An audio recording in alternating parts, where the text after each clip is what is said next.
charlas a cargo de especialistas, educación, escuela, digital. En esta oportunidad le damos la participación a la educación técnica.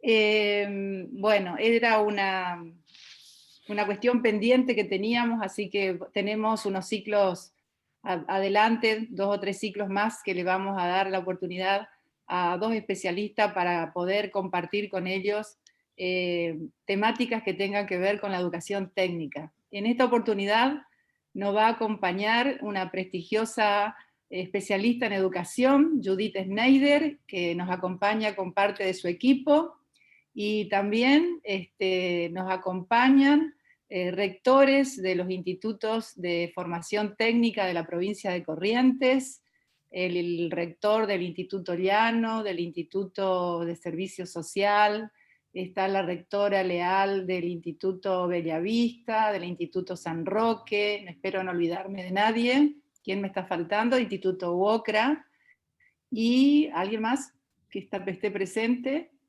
Diego Cray, por supuesto, nuestro coordinador, coordina toda este ciclo, y la coordinadora de educación técnica y parte de su equipo, Liliana Sanz y Marisa Cheme. Bueno, el gran desafío en esta oportunidad es conversar sobre cuestiones que tienen que ver con la educación técnica en esta provincia de Corrientes, que sabemos que como gestión estamos apostando fuertemente a la educación técnica superior, que es una propuesta que está en 58 municipios de la provincia.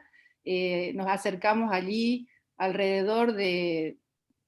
son alrededor de 20 ofertas diferentes de carreras de educación técnica superior, donde tratamos de formar perfiles técnicos para poder intervenir en el sector productivo de la provincia.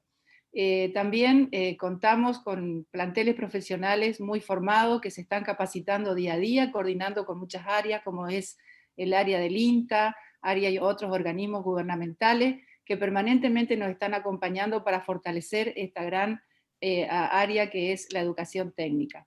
Bueno, decirles que estamos muy agradecidos con la participación de todos ustedes y desearle mucho éxito a la disertante, y pedirle que esta no sea la primera vez que participe con nosotros, sino que nos siga acompañando en este ciclo que ya vino para quedarse.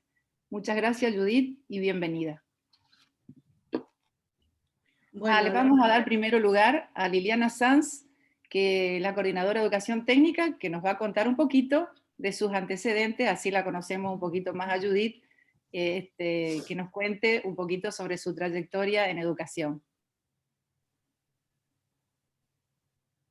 El micrófono. Habilitar el micrófono, Diego.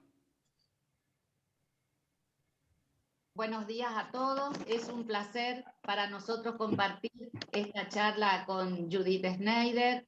Ella es especialista en educación por la Universidad de San Andrés.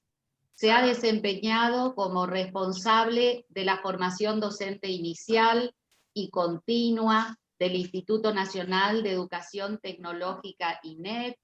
En 2018 creó desde INET el programa Enfoco, que es el programa de formación docente continua para los docentes de la ETP, la educación técnico-profesional,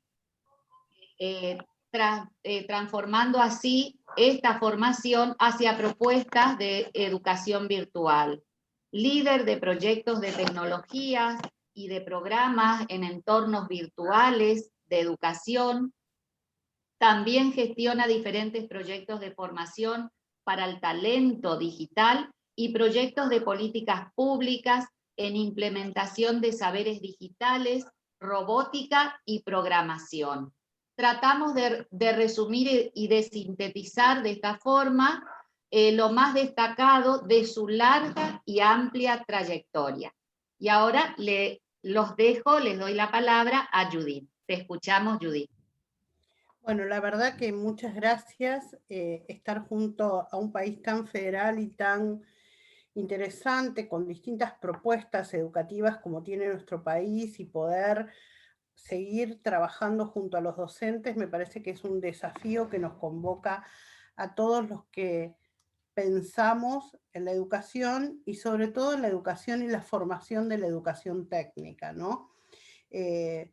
Yo como especialista en educación tengo además un máster en la Universidad de Cardenal Herrera, Madrid. Hace pocos días presenté mi tesis y por suerte fue aprobada, entonces me preguntaban por qué me desvelaba en todo el tiempo de pensar en la formación de los formadores de la educación técnica, acá y en Latinoamérica. Y yo digo que, porque la educación técnica es una de las educaciones más importantes que tiene para el desarrollo local productivo un país, y es aquella en las cuales los especialistas en educación han pensado mucho menos y sobre todo en un modelo pedagógico, didáctico, que tenga que ver con las particularidades que tiene la educación técnica en sus tres niveles, en la educación técnica a nivel secundario, en la educación técnica de nivel superior, que creo que ahí hay todo un tema epistémico porque está generalmente relacionado con la formación docente, y la educación técnica para mí no tiene que ver con esta formación docente, sino que tiene que ver con la propia técnica y además cómo uno empieza a tecnificar las distintas tecnicaturas superiores, aunque sean tecnicaturas superiores de carácter humanista, ¿no?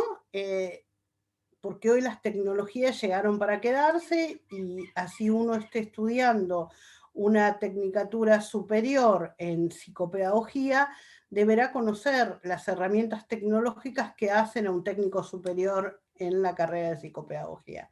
Entonces, y la FP, que sería el tercer nivel de la educación técnica.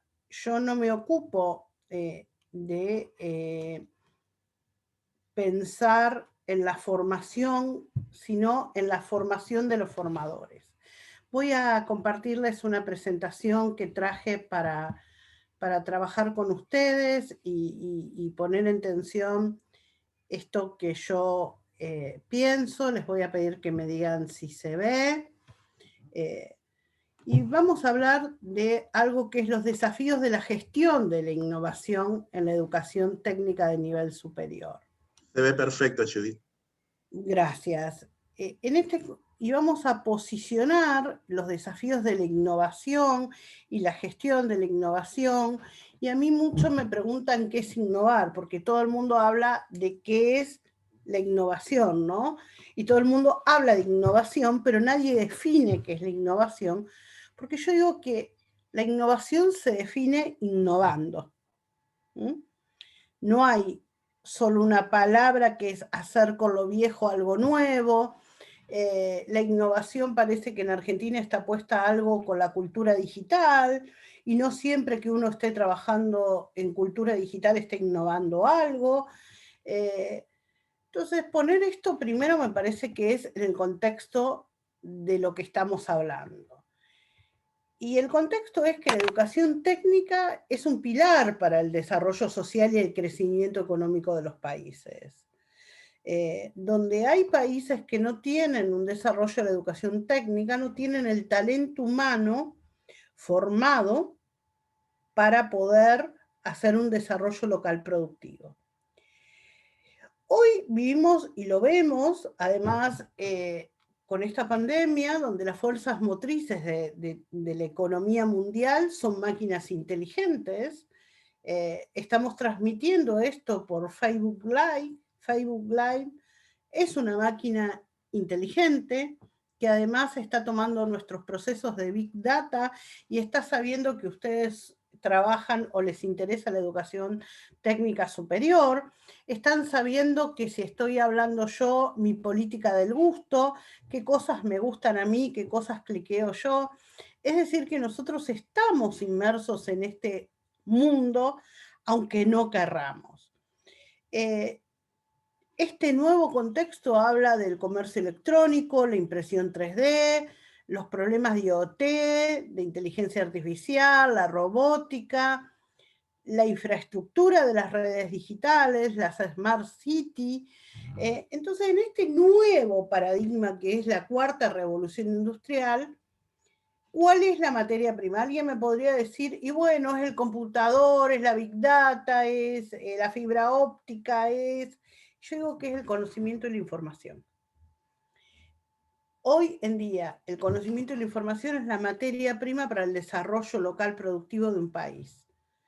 ¿Y esto por qué ocurre? Porque el conocimiento, que tiene que ver con un saber hacer, sobre todo en la educación técnica, nos lleva a pensar que ya, yo una vez tuve una charla con una persona de Google Education aquí en Argentina y me decía que el conocimiento estaba en Google. Y yo le dije que es un error terrible lo que estaba diciendo, una barbaridad, que lo que estaba en Google era la información, pero que el conocimiento requería una mediación de un conocimiento y un otro dispuesto a aprender y un medio pedagógico que era un docente, si no, lo que no se producía era conocimiento, ¿no? Porque aunque uno tome un curso MOOC hoy, ese curso MOOC tiene un diseño instruccional que está pensado desde la formación docente. Entonces, ¿cuál es el gran desafío que tenemos hoy? El gran desafío tiene que ver con poder responder a estos problemas que tiene la sociedad, a todas estas demandas actuales que nos da la sociedad y que vienen desde distintos sectores sociales y productivos y que nos hablan de los futuros del trabajo. El futuro del trabajo, hace un tiempo, yo soy psicóloga de base, soy licenciada en psicología por la Universidad de Rosario. Bueno, hace tantos años que me recibí, la verdad, tengo 53 años recién cumplidos, así que debe hacer 30 años que soy psicóloga, 29. Si yo le decía hace 29 años que no existía ni la computadora y tipeábamos los trabajos en una Remington, en una máquina de escribir, y cuando teníamos un error en la hoja tirábamos todo y volvíamos a escribir y no había memoria, o sea que copiábamos y estudiábamos en libros reales, que un psicólogo iba a atender por Zoom a una persona, me hubieran echado de la universidad. Primero que ese mundo real no se me lo ocurrió porque le estoy diciendo que no existía la pantalla. Cuando yo estudié no existía la pantalla. Yo ingresé a la universidad en el 86, no existía la pantalla. Nosotros estudiábamos el libro y papel. No existía. Mi primer computadora, yo la adquirí en 1995 y tenía dial-up y trabajaba como tutora virtual de Banco Mundial con 7 minutos de dial-up, o sea que era el teléfono, y si alguno en mi casa levantaba el teléfono al otro lado, ya ese día no tenía más internet. Porque la gente cree que ya estamos, que nacemos con el iPhone en la mano, que toda la humanidad creció de esta manera. Esto no es de esta manera. Les quiero contar a los más jóvenes que hasta hace unos años había una profesión que era un señor que se llamaba ascensorista y que se subía al ascensor con vos y tocaba la puerta y te abría. ¿Por qué? Porque los ascensores no tenían IoT, no tenían Internet de las cosas, no tenían el sensor de proximidad y no se abrían las puertas. Bueno, el mundo ha cambiado, pero la educación en algún punto no se ha reformulado. ¿Sí? Y creo que la primera educación que tiene que pensar, y estoy contando una experiencia humanística como es la carrera de psicología, que nadie se le hubiera ocurrido que un paciente iba a ser atendido en una sesión terapéutica por Zoom, donde además el terapeuta no iba a estar con la persona en el mismo lugar y el encuentro, o una sesión de psicopedagogía con un niño con discapacidad, o una fonoaudióloga o una terapista ocupacional que en el medio de la pandemia atienden por Zoom y dan las indicaciones. Esto ha reformulado el mundo. O sea, aquello que nosotros no creíamos como real y pensábamos que era de las películas de Netflix, hoy está ocurriendo. Entonces esto creo que nos mete en dos cosas. Primero, la autopista digital, la necesidad de alfabetizarnos digitalmente, y no quiere decir solo manejar Word o Excel como expertos, sino manejar otros entornos digitales. Y acá yo tengo esta foto que me parece que es muy interesante, que es el hemisferio izquierdo y el hemisferio derecho del cerebro, ¿no?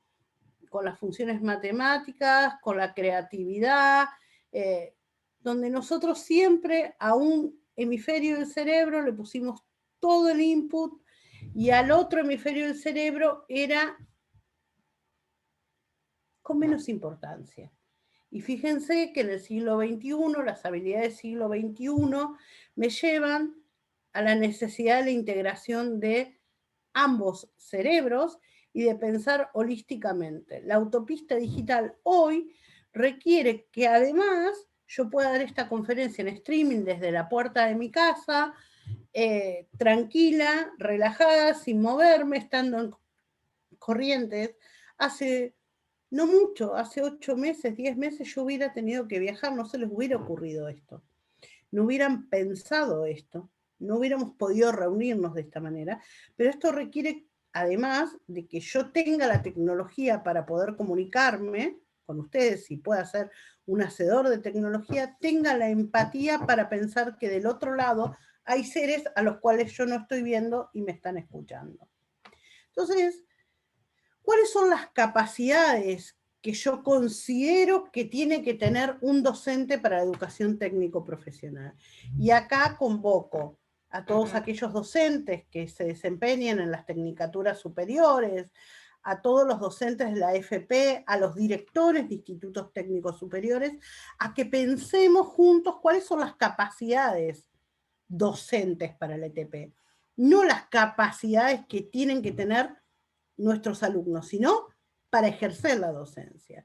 Establecer relaciones interdisciplinarias horizontales y verticales que permiten pensar y habilitar las redes de conocimiento para poder integrar nuevos conocimientos. Esto es una de las competencias y las capacidades que requiere hoy un docente que se desarrolle en este contexto que yo mencioné para ser docente de la educación técnica. Pensar en transposiciones didácticas necesarias en función del ciclo y el campo de la formación correspondiente que deban trabajar según los contenidos de la especialidad.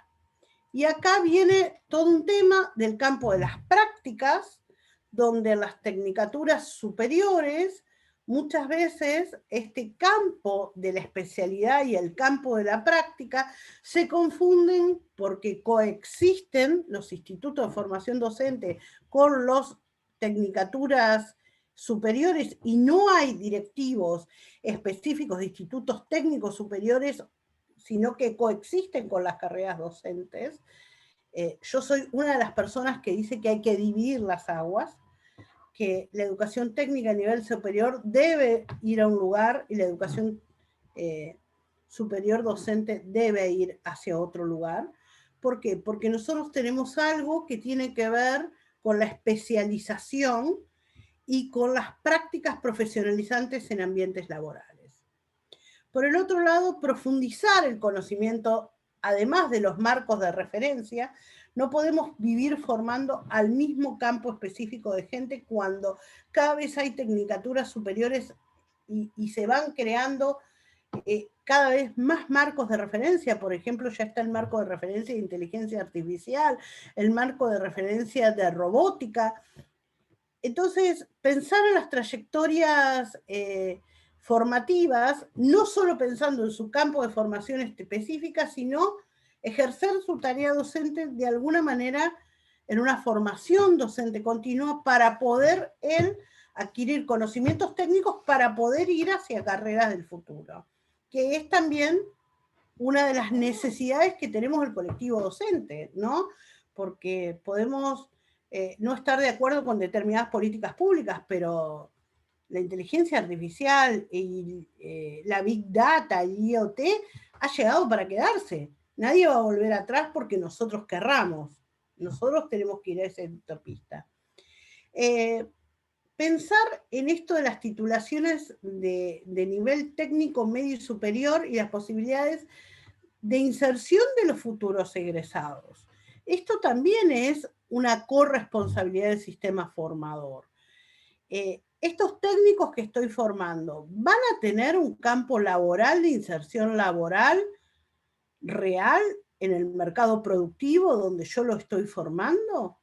¿O tiene que ver con oficios que ya están quedando atrás? Por ejemplo, doy un ejemplo, una tecnicatura de hospitalidad o una tecnicatura en turismo, donde no tenga un simulador de el check-in, check-out del hotel y simuladores para la venta o chequeo de vuelos.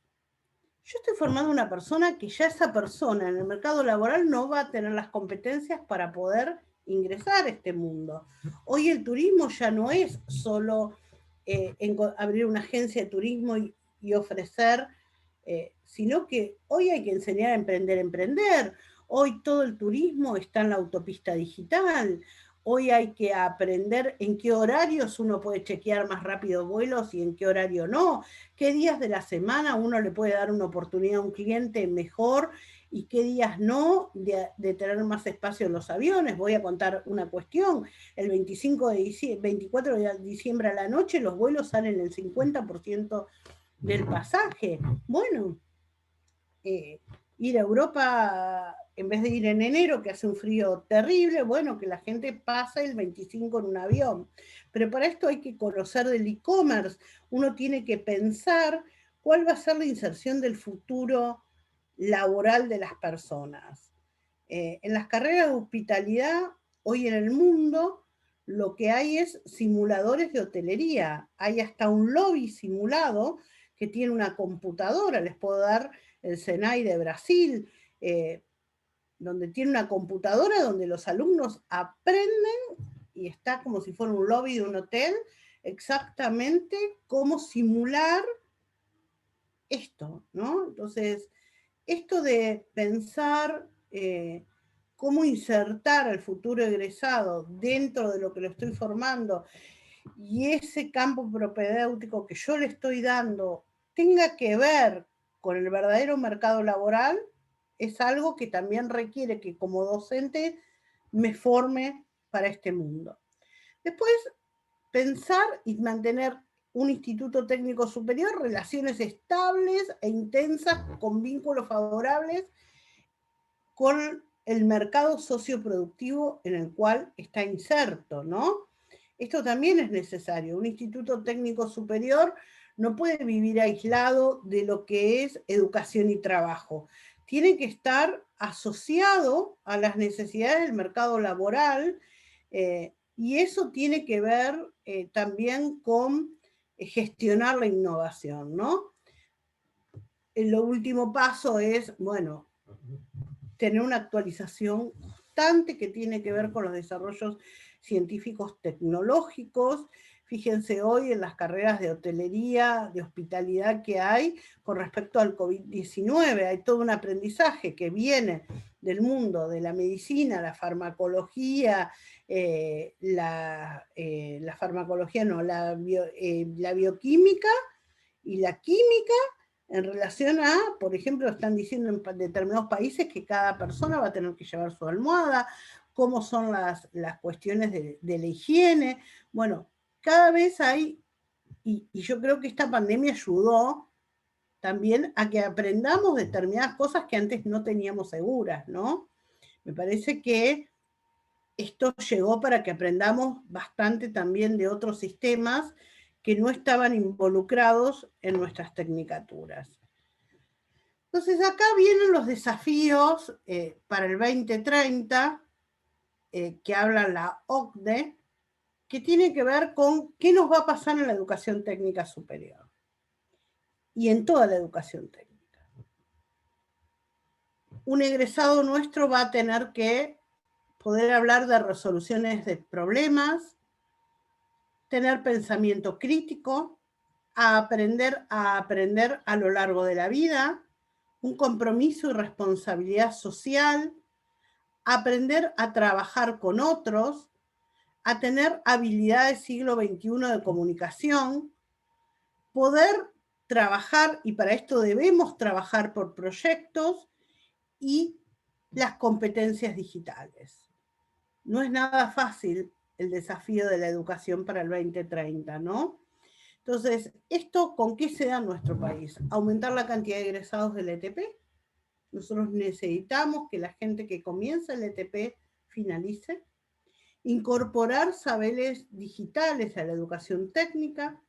Aumentar las prácticas profesionalizantes en ambientes laborales, no solo que los institutos técnicos superiores tengan sus propios laboratorios y sus propias prácticas, sino poder pensar, formar, y yo acá pongo a los instructores y a los docentes de manera continua, articular la FP con la tecnicatura superior, con una pasarela educativa, no que la FP3 sea de nivel menor que una tecnicatura, sino que uno puede armar una pasarela educativa donde la gente que termina una FP3 puede ingresar a una tecnicatura superior, articular la formación para el trabajo con el desarrollo local productivo y trabajar en algo que estamos trabajando muy poco, que es la incubadora de empresas.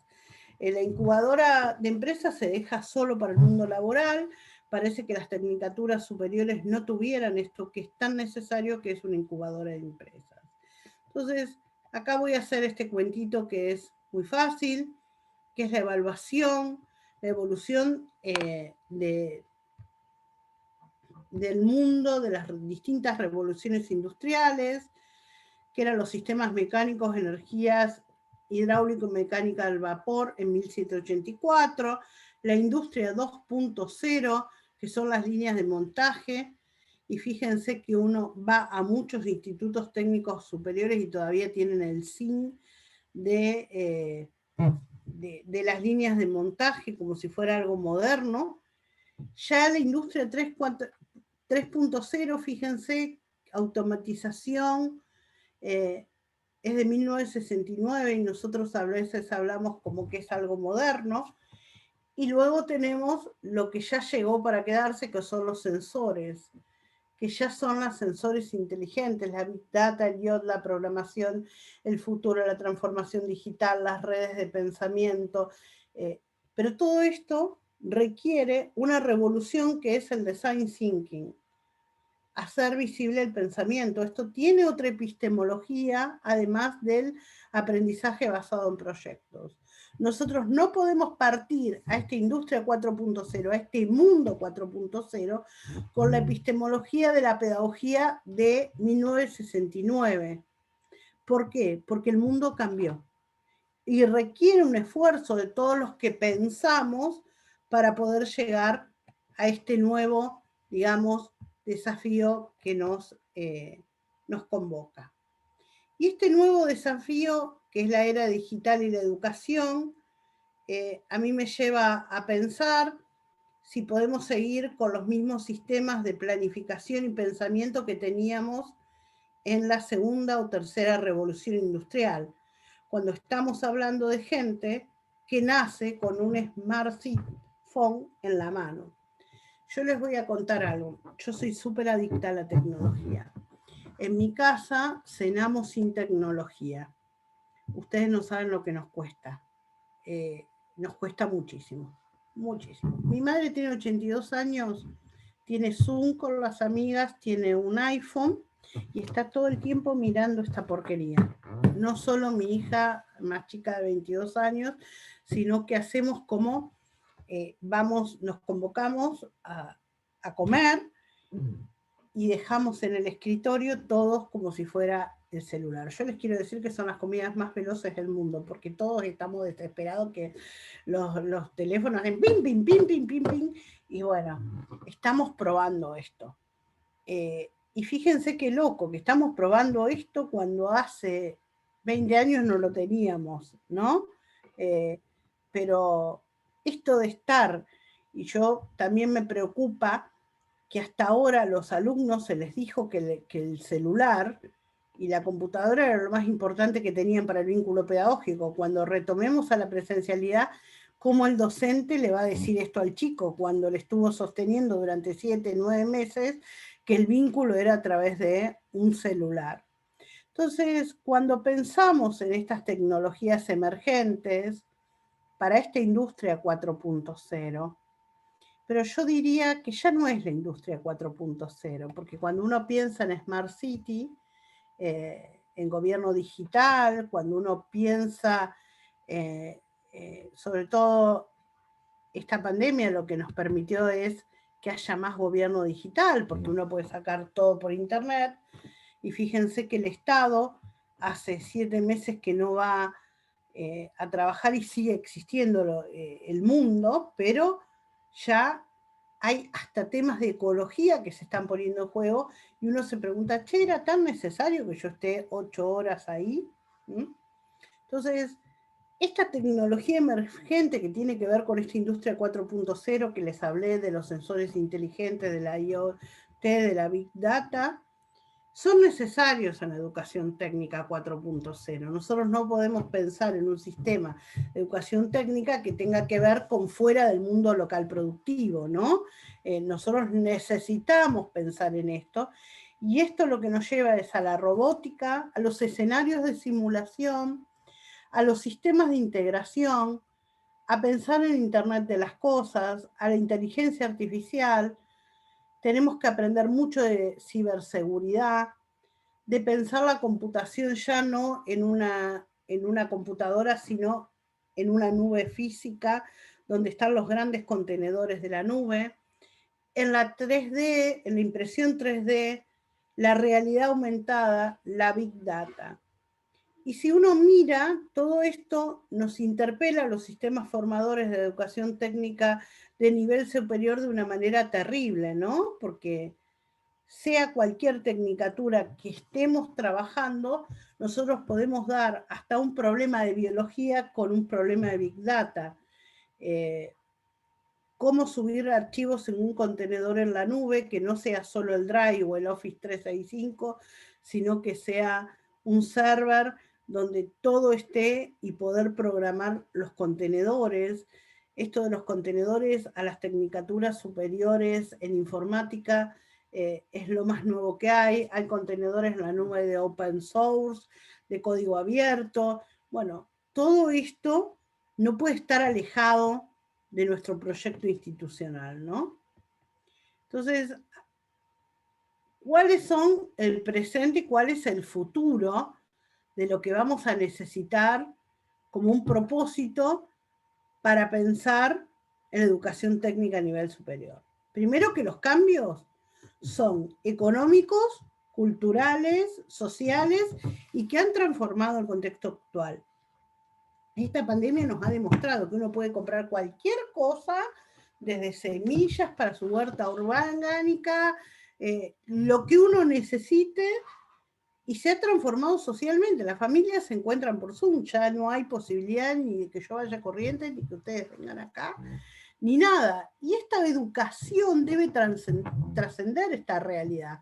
Entonces, cuando uno piensa esto que yo les mostré, debe estar pensado en esto, en las competencias, en una comunidad, el espíritu emprendedor, el liderazgo redistributivo de los entornos colaborativos, pensar en conocimientos, tener una visión global, no solo ver mi pequeña realidad, sino ver una realidad y tener un propósito. Tener un propósito es lo que me va a permitir poder gestionar este mundo tan cambiante. A ver, llegó un virus microscópico y nos cambió la vida. Nos cambió la vida. Para ahora, para toda la vida nos cambió la vida. Ya están hablando del 2021, ustedes habrán visto lo que está ocurriendo en Europa, y nosotros tenemos que seguir adelante. Pero si no tenemos en cuenta que lo que armamos como habilidad del siglo XXI es una persona que pueda tener estas características, ya como sistema formador estamos en un verdadero fracaso. ¿Cuáles son las tendencias de esta educación 4.0? Porque yo hablé de un contexto global del mundo 4.0, hablé de la industria 4.0, hablé del nuevo cerebro que requiere tener competencias, habilidades del siglo XXI, además de conocimientos técnicos específicos. Y uno se pone a pensar, ¿cuáles son las tendencias? Porque si este mundo cambió, yo sigo con una pedagogía del siglo pasado, ¿qué ocurre? Y yo creo que hay tendencias que tienen que ver con esta educación 4.0, y estas tendencias de la educación 4.0 tienen que ver un poco con que el sujeto actual debe poder, haga lo que haga, adaptarse a los cambios. El mundo es muy vertiginoso, tiene muchos cambios, ya no son sistemas cerrados, sino que son sistemas abiertos. El aprendizaje ya no es el futuro. A ver, yo hoy tengo 53 años, yo hoy no iría a la universidad, se los digo así. Ya Google vende sistemas universitarios por microcréditos. ¿Quién iría a la universidad hoy, 6 años, a un sistema formador tan largo cuando el mundo es cambiante, constante, y se necesitan otras habilidades para aprender a emprender? O tendremos que cambiar nuestro sistema formador, como las millones de experiencias que hay en el mundo, que la gente se forma por microcréditos y va formando una carrera, ¿no? Entonces, esto de pensar en un sistema abierto a otros contextos, otros ámbitos, y saber que el conocimiento ya no es solo que se configura en el espacio del aula. El conocimiento hoy está en otro lado. Lo que se configura en el aula es una relación pedagógica que también se ha modificado. Entonces, no pensar en esto de aprender a emprender, aprender a aprender a lo largo de la vida, como nos dice UNESCO, ya es un verdadero problema, porque nosotros el futuro era antes, la promesa es, vení, estudiá 32 materias, recibite de abogado, si te sacás buenas notas vas a ser un ser feliz, exitoso y maravilloso. Y hoy eso ya no es. Ya con ser abogado y ya no vas a ser exitoso y maravilloso.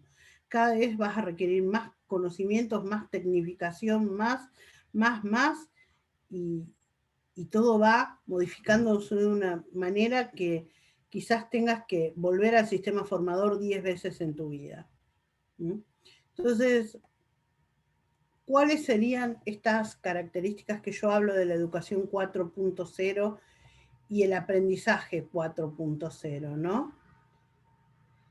Creo que hay otras maneras del aprendizaje y otra manera de la educación, que es un aprendizaje flexible, un aprendizaje 1 a 1, que tiene que ver con los intereses de cada alumno y formar en las habilidades emocionales, un aprendizaje al propio ritmo y la velocidad de cada sujeto. No todos los sujetos deben aprender. O sea, la gramática escolar que tanto soñamos los pedagogos de hace 20 años se está dando con la robótica y la programación. Cada sujeto aprende a su propio ritmo y a la velocidad de cada sujeto en un espacio compartido, que es el aula, y un aprendizaje digital. El aprendizaje digital hoy es necesario, pero no es, el aprendizaje digital no es hacerle hacer un muro de paddle o un Canva a un alumno. Eso no es aprendizaje digital. Esto tiene que ver a aprender a darle a un alumno e-learning analytics, big data y OT. Esto tiene que ver con generar problemas de grandes volúmenes de datos, porque la humanidad, a ver, un smartphone Apple de 128 GB del 2020, y este es 11, no es 12, tiene más datos que los que tuvo en su momento Trump hoy para ganar las elecciones del 2015. ¿Entienden? Un chiquito que tiene esto tiene más datos de los que tuvo Obama, el presidente de los Estados Unidos, o Trump antes de ganar las elecciones. Imagínense lo que ha pasado en estos 5 años con respecto al e-learning analytics. Es terrible. Y esto parece que queda fuera siempre de las instituciones educativas, ¿no? Entonces, cuando hablamos de esta educación 4.0, Yo creo que hay una formación para los formadores que tiene que ver profesional, que tiene que ser diseñada por especialistas, que tiene que ser personalizada, adaptada al contexto particular de cada docente que imparte en una tecnicatura superior, tiene que haber permanente, tiene que ser colaborativa y tiene que ser con prácticas situadas y con conocimientos aplicados. Creo que este es el sistema formador que va a modificar lo que ocurre hoy en nuestras tecnicaturas superiores. Si formamos al docente no solo en su campo de tecnología que conoce, y cuando hablo de tecnología puede ser hasta de una tecnicatura superior en hospitalidad, en trabajo social. No estoy hablando solo de las tecnicaturas duras, estoy hablando de tecnicaturas también del campo social, ¿no? Uno hoy en el campo social está atravesado por el data analytic. Hoy los sociólogos estudian data analytic, porque el comportamiento de las personas te lo da la gran minería de datos. No solo hay que estudiar Weber, Marx y Durkheim. Hoy hay que estudiar otras cosas y con Foucault solamente no te alcanza. Yo no hablo de sacar los marcos epistémicos. Si ustedes se dan cuenta, mi vida es de libros. Soy un ratón de biblioteca. Amo la biblioteca. Pero también hablo de aprender a que la gente maneje grandes volúmenes de datos porque el mundo hoy va hacia ese lado. Y este modelo pedagógico, que creo que además es un modelo pedagógico que nos va a permitir tener mejores egresados, tiene que ver con el conocimiento, con la reflexión y con la acción. Nosotros vamos a ese desafío y en la acción está el ABP.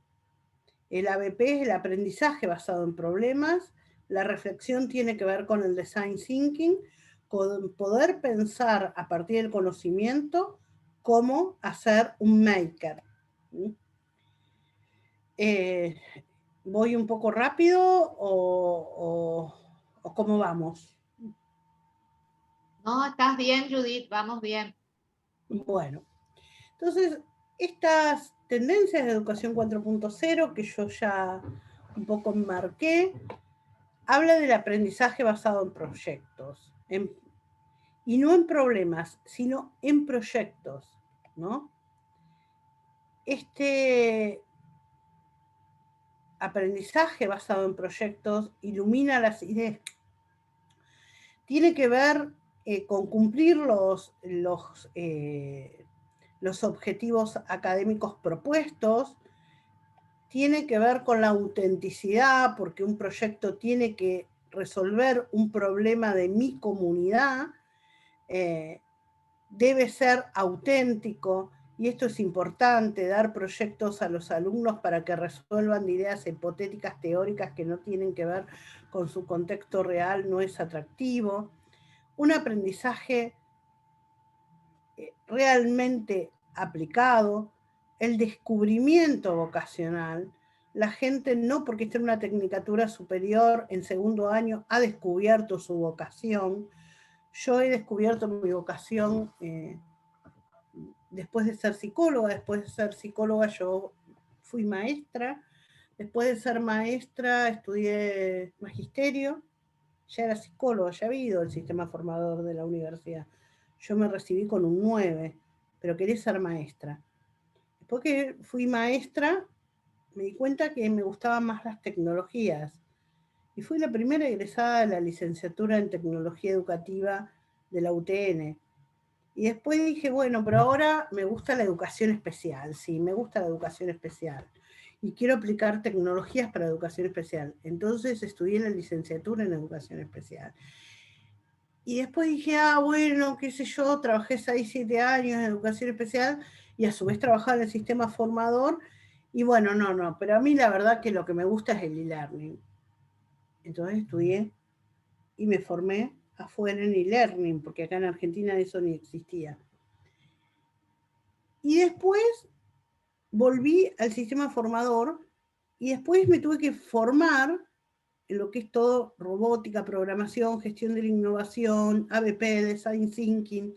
Yo el anteaño tuve la suerte de ir al MIT, al MIT, a estar con RESNIC y formarme en el Media Lab de RESNIC, una latinoamericana con esa gente, la máquina del tiempo. Yo decía, yo estoy acá, haber podido ir a Harvard, y tengo 53 años, y yo les digo, y se los digo a mis hijos, y se los digo a todos, yo soy muy vital. A mí me emociona el aprendizaje, y descubro ocasionalmente, aunque tengo 53 años, que cada vez hay otras cosas que más me gustan. No quiere decir que uno, sino que en esta habilidad siglo XXI de aprender a conocerse, uno se va reformulando. Y pensar también en la evaluación, porque la evaluación muchas veces queda como por fuera del campo educativo. Entonces, vamos a hablar de una de las competencias siglo XXI que tiene que ver con las competencias de liderazgo. Uno piensa que la competencia de liderazgo es poder mandar gente, ¿no? Lo primero que dice un líder es aquel que manda gente, no. Una competencia de liderazgo tiene que ver con el pensamiento crítico, con hacer preguntas, analizar información, sacar conclusiones, con la creatividad, que es imaginar, diseñar, construir, evaluar, con un espíritu emprendedor que tiene que ver con hacer visibles las ideas, con un optimismo, perseverancia, curiosidad, capacidad de decisión, con el tema de la comunicación, escuchar, hablar, generar storytelling, ser empático con el otro, con la colaboración, que es la empatía, la crítica, la lealtad, la cooperación. Estas competencias, que fíjense cuántas son, qué terrible, es lo que habla de un líder. Estas son las competencias del liderazgo siglo XXI. Entonces, cuando uno arma un diseño curricular, un mapa curricular, que es lo que más me gusta, me encanta destruir mapas curriculares, porque los mapas curriculares es que la gente le cambia el nombre al mismo contenido que daba en 1970, ¿no? Y después le ponen en los proyectos institucionales un poco de liderazgo, pero no se sabe muy bien qué es un líder y cuáles son las competencias de liderazgo. En la educación 4.0, estas son las competencias que hablábamos antes como competencias transversales. Los que estuvieron conmigo en la década del 80, estas eran las habilidades transversales, ¿no? Hoy, estas habilidades requieren formulaciones didácticas pedagógicas para que ocurran, porque no van a ocurrir en un aula si no se enseñan. Y acá aparece algo que parece que el sujeto innatamente tiene habilidades de liderazgo, y esto no es así. Es como emprendedor. Si yo soy toda la vida, viví de un sueldo, y me dicen, bueno, a partir de hoy sos un emprendedor. Tú, palmadita en la mano, anda al mundo emprendedor. Voy a chocar, voy a morir, no voy a poder. Mi marido, que sí es un emprendedor, es un empresario pyme y es un emprendedor, siempre me dice, porque yo a veces tengo ideas locas que con amigas quiero poner un emprendimiento de esto, de lo otro, me dice, vas a chocar, vos no sabés emprender. No es que aprender a emprender es te tiro, te doy una plata en el bolsillo y anda a gastarla.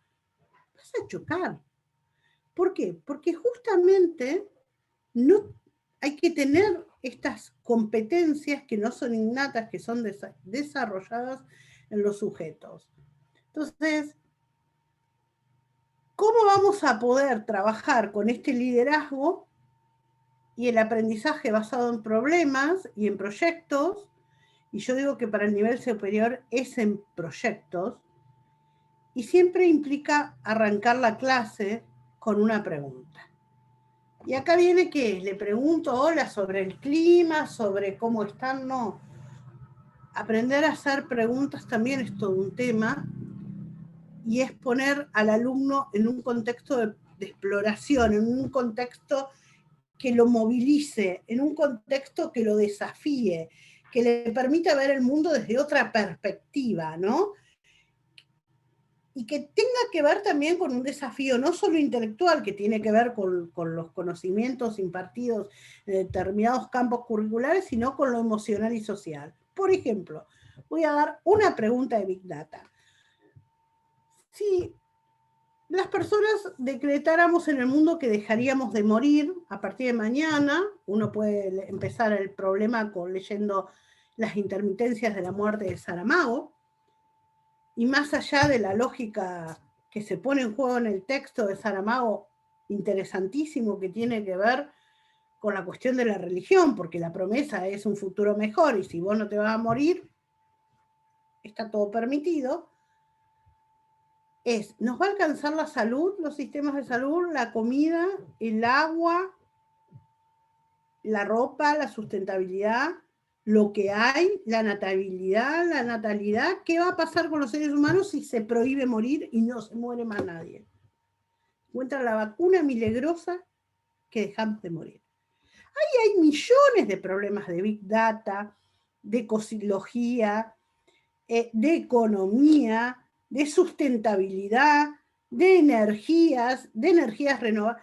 O sea, con un problema de estos, que nace de un libro, vos tenés para dar un año de clases. Y te puedo mostrar un campo curricular desarrollado a partir del libro de Saramago en relación a un problema y a una pregunta. Primer día de clases tenés una buena pregunta para que el alumno haga todo el recorrido del desafío.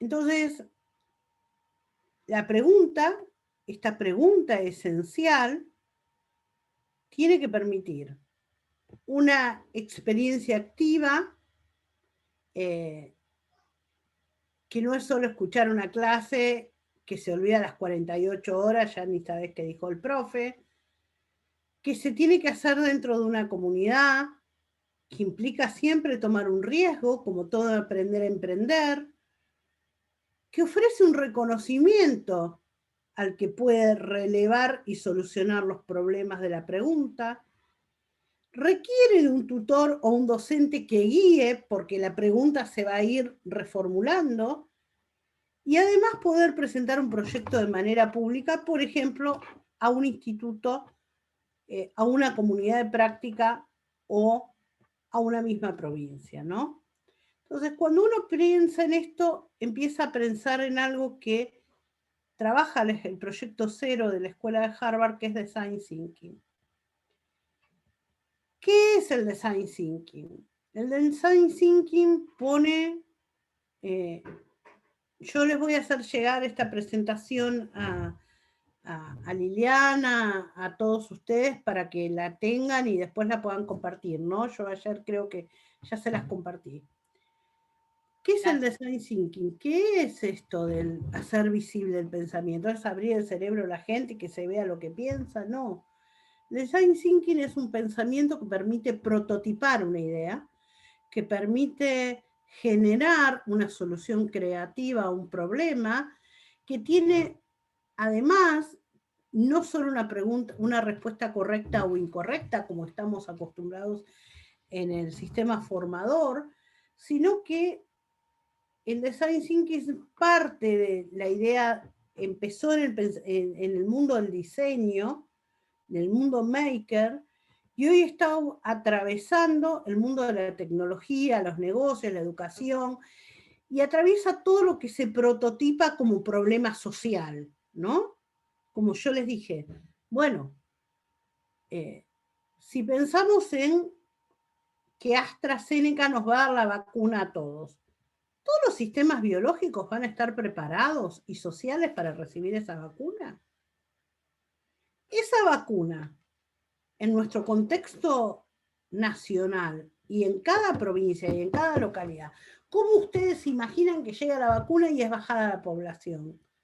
¿Cuántos habitantes tiene cada uno y cuántos sistemas para desde cómo sostener la vacuna, cuál es el ámbito de conservación de la vacuna, cuántos efectores para aplicar la vacuna tenemos, cuáles son los sistemas biológicos que van a ¿Cómo voy a hacer el seguimiento de la trazabilidad de usuarios cada 6 meses para volver a vacunar a la gente? Esto implica un tema educativo, va a haber niños que van a faltar a la escuela tal y tal día porque les va a tocar la vacuna, va a colapsarme el sistema médico porque acá no todos nos estamos atendiendo con el COVID, ni toda la gente se pone la vacuna de la gripe en el mismo momento. Ahora bien, llega la vacuna del COVID. Son problemas para pensarlos e imaginar políticas públicas de soluciones que pueden partir de los sistemas educativos. No siempre tiene que haber respuestas de otros. Doy ejemplos de situaciones, por ejemplo, con el tema de la basura. El tema de la basura es un tema que no solo trasciende a aquellos que hacen biodigestores, sino si dejamos de morir, ¿qué vamos a hacer con toda la basura que consumimos? Todos los sistemas biológicos funcionando con la misma cantidad de cloacas y la misma cantidad de generación de desperdicios, donde lo que está prohibido es morir, pero no nacer. ¿Entienden? Pero uno puede hacer una cuestión al revés. Supongamos que no hubiera COVID, que hubiera otro virus que impide la reproducción humana. Porque uno puede en esto generar cualquier escenario simulado, ¿no? ¿Qué pasa con un sistema que envejece y no nacen seres nuevos? Ahí hay otro problema gravísimo. Habría toda una sociedad envejecida, ¿y cómo serían esos sistemas biológicos sin la ayuda de los sistemas nuevos biológicos que vienen a acompañar? Son problemas, tiro cosas locas. Yo cuando fui al MIT, el primer día que llegué hacía mucho frío. Boston es una ciudad terriblemente fría, horriblemente fría. Y yo fui con Red Hat. Red Hat es un sistema de contenedores en nube de open source. Entonces, lo que nos daba RESNIC era un problema para resolver de design thinking y después en el Media Lab generar el prototipo. Y a mí me pusieron al abismo en un problema, que primero yo pensé, qué estupidez, venir acá al MIT para hacer esta estupidez. A las 2 horas que estaba ahí, pensaba, bueno, acá hay un barcito cerca, ojalá pueda salir con mi tarjeta, me pueda ir, yo esto no lo voy a solucionar. Y a los 7 días, cuando ya teníamos el prototipo armado, yo no podía creer. Yo, maestra argentina, psicóloga, estaba resolviendo un problema de Big Data. Y estaba construyendo en un maker un prototipo. No lo podía creer. Esto existe. Si alguien me pregunta al MIT cómo es, bueno, mira, el MIT es un gran galpón con una mesa en el medio, con 2 caballetes, 50 lápices de colores y 30 cartulinas. Eso es. ¿De verdad? Sí. Se puede sacar muy pocas fotos adentro del MIT porque están prototipando para empresas, para Nike, sistemas para Samsung, para este, para el otro. Pero vos lo ves y no podés creer dónde salen las mejores ideas del mundo, ¿no? No es que salen en lugares con millones de computadoras, sino con un tablón y un papel. Entonces, pero acá, ¿qué ocurre? ¿Por qué ocurre algo que haga visible el pensamiento? Por el rol del docente. El tutor, el guía, es el que te ayuda a prototipar. No es que ocurre con un grupo colaborativo. El rol del docente para la implementación del design thinking y que se produzca un conocimiento nuevo es nodal. Entonces, cuando uno piensa en este design thinking, primero hay que definir el problema, luego generar ideas en relación a ese problema, crear y mejorar, presentar, porque uno hace una primera presentación en un equipo, reflexionar, y acá está el lanzamiento, la empatía y la definición, el brainstorming, ahí a reflexionar este concepto.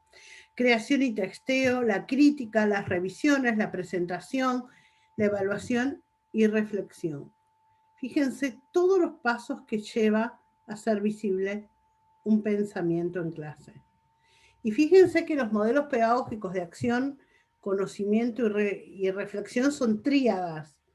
En vez, cuando uno va hacia problemas complejos como el design thinking, tiene 8 pasos, no 3 pasos. No es que le doy al alumno a que busque en la red tal cosa y me haga un multiple choice.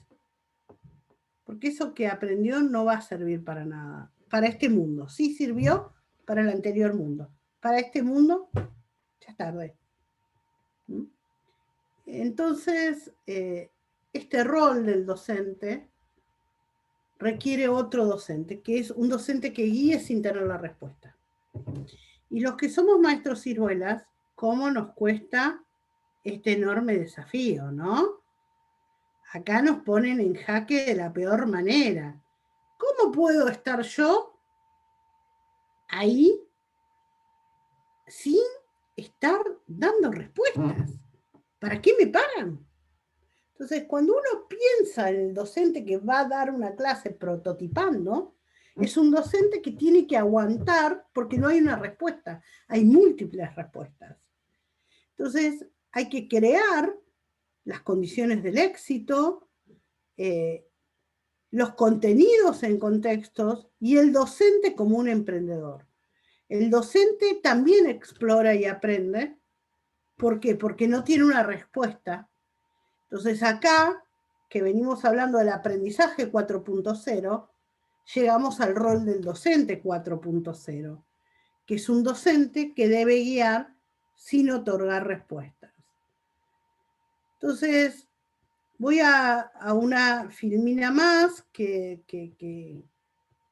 va a hablar del mapa general de las competencias de liderazgo para liderar un proyecto de design thinking que tiene que ver con el pensamiento crítico. Y cuando uno pone pensamiento crítico, vieron que uno no sabe mucho de qué se trata, si se trata de criticar, pero lo pongo en mi planificación, porque a la directora le va a caer bien, a la inspectora, a la supervisora le va a parecer bárbaro, pero no tengo mucha idea qué es. Nosotros venimos de una sociedad que critica muy poco, critica políticamente, pero la crítica como posibilidad pedagógica es muy rara, ¿no? Entonces, hacer buenas preguntas, analizar las evidencias, llegar a conclusiones en base a evidencias, sintetizar diferentes conceptos y armar el discurso argumentativo, que yo pueda argumentar, porque esto de argumentar también me va a ayudar a lo que es la fake news. Hoy en día yo tengo una pelea terrible con mi madre, porque mi madre de 82 años cree todo lo que ocurre en Facebook. Mi madre cree que lo que ocurre en Facebook y ponen en Facebook es verdad. ¿Pero por qué? Porque ella viene a un mundo donde lo que decía el diario era lo que existía. Era muy raro poder crear una fake news. Hoy, con Adobe Creative, yo les muestro que en 5 minutos vos podés crear esto que hasta hace poco era impensado.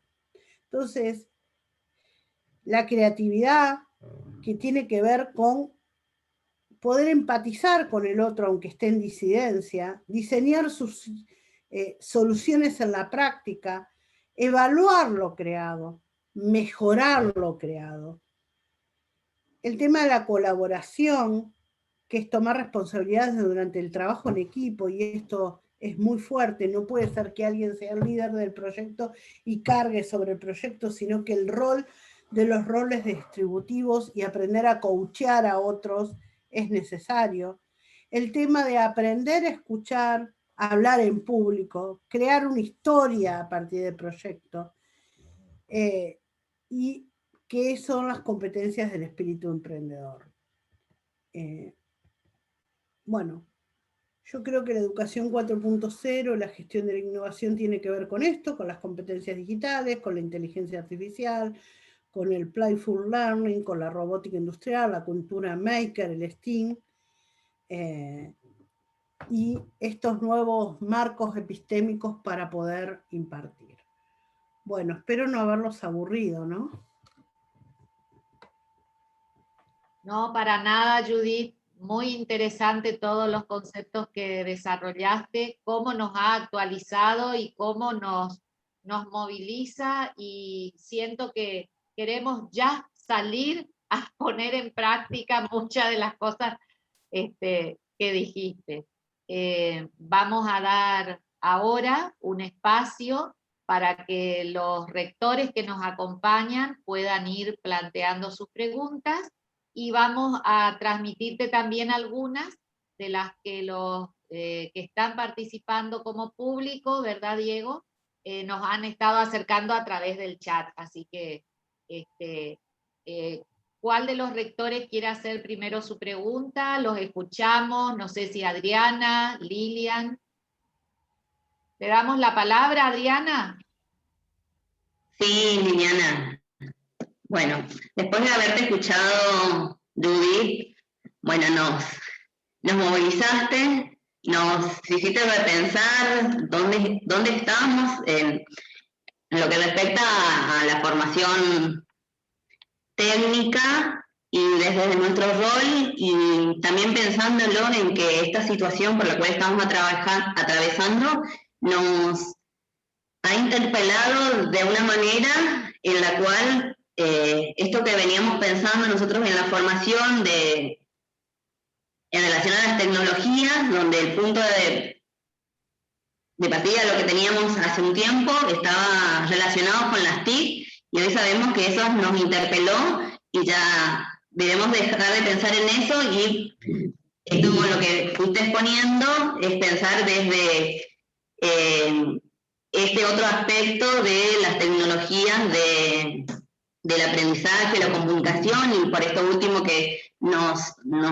expusiste en relación al aprendizaje y la educación 4.0, nos posiciona en el desarrollo de otras capacidades, básicamente en esto del empoderamiento y la comunicación, y desde ahí creo que también apunta desde nuestros roles de liderazgo, pero desde ese rol que estamos ocupando y de poder acompañar en estas formas de aprendizaje, ¿sí? Yendo al punto esencial de cómo nosotros acompañar y ver en cómo se gestan estas innovaciones, cómo visualizar nosotros y acompañar en lo que va a ser estrategias o acciones innovadoras. Mira, yo creo que la innovación se aprende innovando. Acá está Pablo, que es parte de mi equipo. Nosotros estamos hemos diseñado muchas formaciones en distintos proyectos, y lo que ponemos es siempre lo mismo. Cuando nos preguntan, ¿cómo innovaron para hacer esto? Primero lanzándonos con una pregunta esencial, ¿no? Creo que la pregunta esencial es, bueno, ¿qué quiero hacer con esto y cuáles son futuros posibles para esto? Luego no buscar una respuesta, intentar sostener la incertidumbre de no poner una respuesta. Te cuento, por ejemplo, cuando nosotros pensamos en dotar a todo el país de impresión 3D, y hicimos el plan de saberes digitales para impresión 3D, primero nos decían, pero ¿qué? ¿Cualquiera va a manejar una impresora 3D? Entonces nosotros hicimos una colonia de vacaciones de invierno en INET, donde mostramos que niños de 6, 7 años podían imprimir su prototipo en impresión 3D. ¿Y los niños qué imprimían? Bueno, partiendo de la idea del Minecraft, partiendo de esto, generaban una historia. Y yo me acuerdo de haberme acercado a un niño de 6 años y haber querido tocar la pieza. Y el chico me dijo, cuidado, que te vas a quemar y me la vas a destruir porque está caliente. Tenés que esperar todo este reloj. El nene no leía, a que pare, y luego que pare, recién la podés tocar. ¿Mm? Entonces, esto de gestar la innovación porque hay que arriesgarse a traer 30 niños a un laboratorio donde hay 10 impresoras 3D y hacer un proyecto creativo para mostrar que así como un niño cualquiera puede imprimir en 3D, ¿no?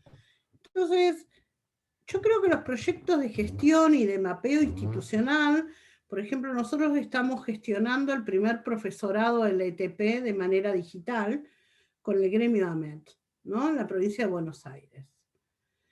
Pero nuestro modelo pedagógico del mismo profesorado, aunque el diseño curricular es nacional, tiene que ver con el design thinking. O sea, estamos poniendo en el e-learning en juego un modelo pedagógico para educación superior técnica que tiene que ver con esto, de poner en cada módulo problemas en tensión. Y bueno, ¿cómo se sostiene después la gestión de la innovación? Con gestión. Y con estas habilidades que puse yo ahí de liderazgo, que no tiene que ver con el que tiene mayor cantidad de cocardas o jinetas, tiene que ver con el que se pueden ponderar para generar un proyecto de innovación, y todos los proyectos de innovación tienen que tener una vinculación con la población, ¿no? Fíjate vos que este es un momento muy interesante porque la gente al estar más en su casa, yo era una persona de ciudad, te cuento. Yo quería me parecía que había que asfaltar el campo. Yo ahora vivo en el campo, en un aras, y una cosa muy loca me dio por la huerta. Pero no es que tengo un bancal, toda mi familia come en mi huerta, ¿no? Yo me levanto a la mañana, miro mis tomateras, sé cómo crecen mis zapallos. Bueno, ahora tengo un problema. Planté tanto zapallo y tanto tomate y acá en mi casa somos 4. ¿Qué voy a hacer con ese tomate? ¿Lo voy a tirar? ¿Lo voy a regalar? ¿A quién se lo voy a regalar? ¿A mi otra familia que vive a 90 kilómetros y no puedo ver? Entonces empecé ya a generar cómo lo voy a disecar al tomate, cómo voy a hacerlo, cómo puedo, ya conseguí un comedor escolar que está cerca de mi casa y le voy a llevar el excedente de tomate, porque les quiero contar que planté 40 plantas de tomate, ¿no? Va a haber un poco de producción de tomate, esto mismo me pasó con la frutilla. Entonces, uno empieza con un problema, ¿no? Que puede partir de cualquier idea, pero después hay que sostenerlo en la práctica, que es lo que la innovación generalmente cae porque nadie la puede sostener en la práctica. En Foco, por ejemplo, se los cuento, en Foco no es que yo tenía millones de presupuesto, yo estaba sola sentada en una oficina del Ministerio de Educación y ahí está Pablo, ¿no? Pablo puede dar cuenta y empezamos con esto y formamos 102.500 personas en 107 propuestas formativas. ¿Cómo trabajamos? Y bueno, no dormimos. Así gestionamos una innovación, con pasión, ¿no? Espero haberte dado la respuesta.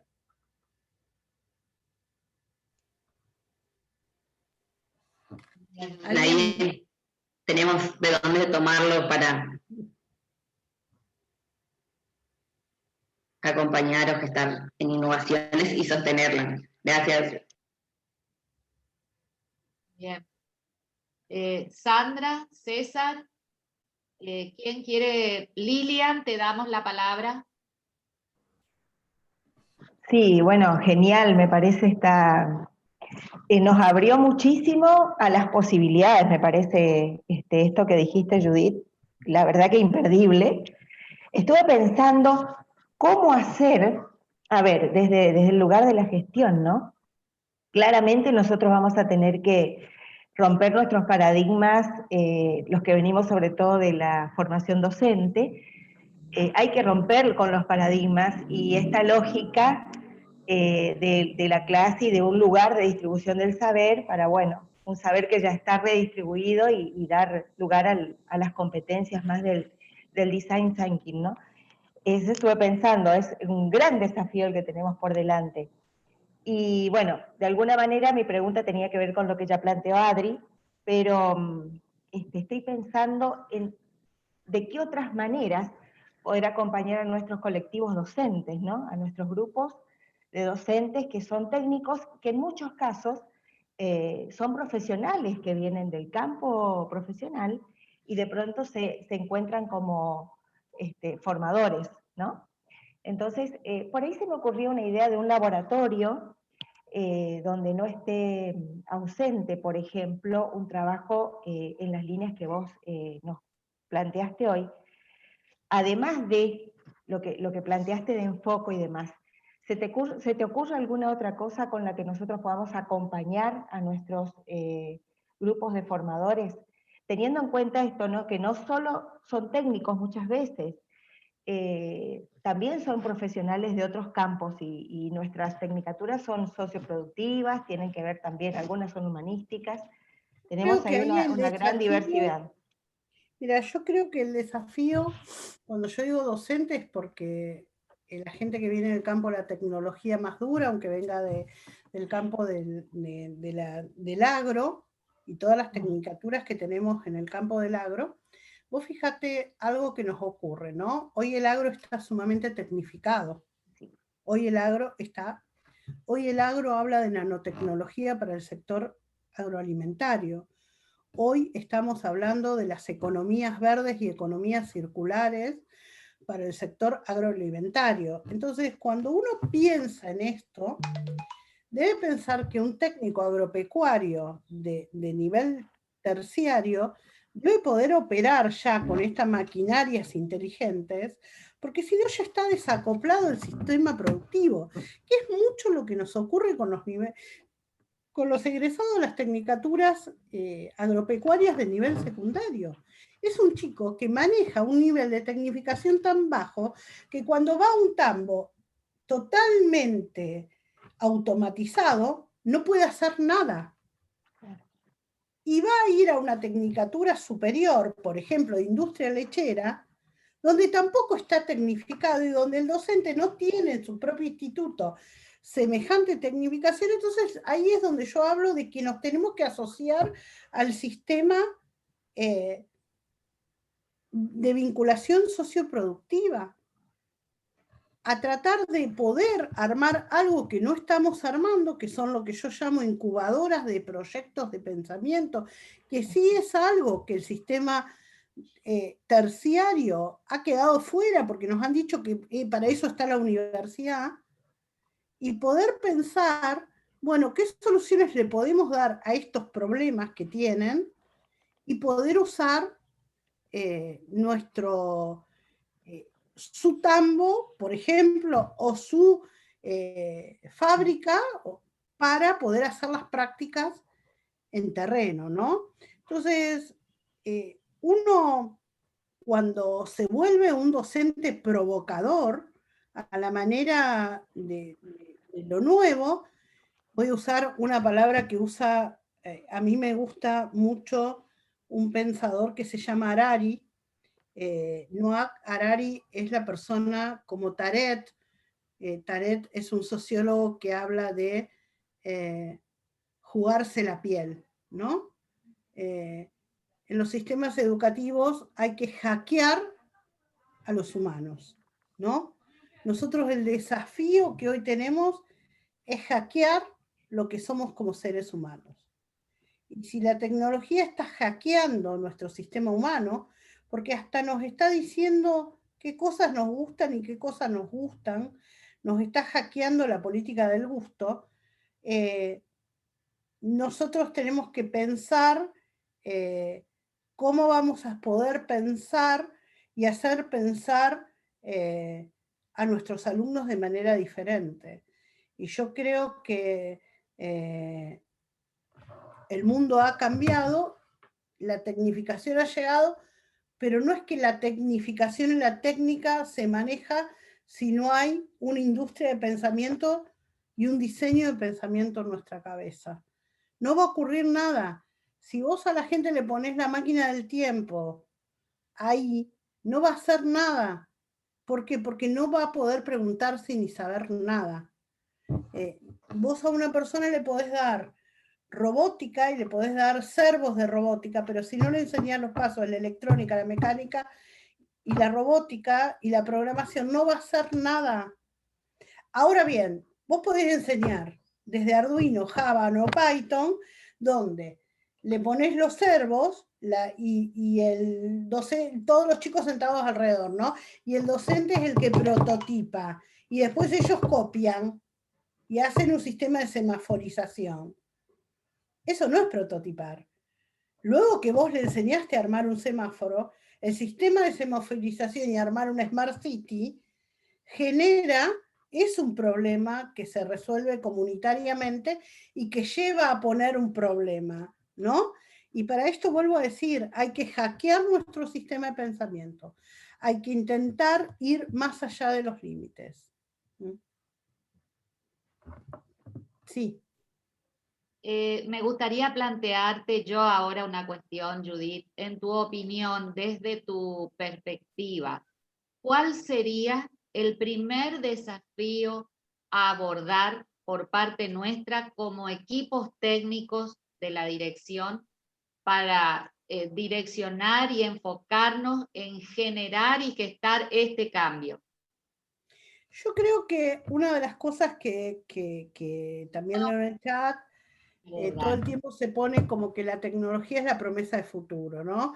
Si yo tengo 10 Mac o 20 iMac y 50 cortadoras láser y 30 impresoras 3D y 25 servos de programación y tengo un aula maker del futuro del espacio, lo logro. Yo digo que lo que van a lograr es nada, porque eso no requiere una epistemología de rechipear la forma de pensar los problemas para luego ir a la tecnología.